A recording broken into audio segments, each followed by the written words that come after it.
1 বছরেরও বেশি সময় ধরে পাকিস্তানের রাওয়ালপিন্ডির গ্যারিসন শহরের আদিয়ালা কারাগারে বন্দী দেশটির সাবেক প্রধানমন্ত্রী ইমরান খান। একই কারাগারে বন্দী ছিলেন তার স্ত্রী বুশরা বিবিও। 13 জুলাই ইসলামী বিধি বহির্ভূত বিয়ের এক মামলায় ইমরান ও তার স্ত্রী বুশরা বিবিকে বেকসুর খালাস দেয়া হয়, কিন্তু ওই দিনই তোষাখানার নতুন এক মামলায় তাদের গ্রেফতার দেখানো হয়। গত মাসে এই মামলা থেকে বুশরা বিবিকে জামিন দেয় ইসলামাবাদ হাইকোর্ট। এরপর জেল থেকে মুক্তি দেয়া হয় তাকে।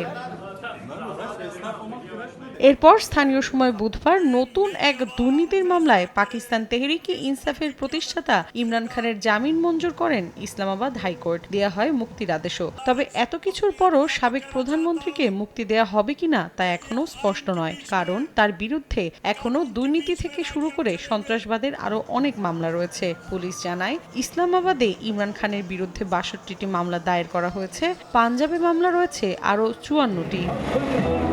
এদিকে ইমরান খানের মুক্তির অনিশ্চয়তা থাকলেও এক সংবাদ সম্মেলনে তার বোন আলিমা খান বলেন, তোষাখানা মামলায় জামিনের পর আগামী 24 নভেম্বর বিক্ষোভে নেতৃত্ব দেবেন ইমরান খান।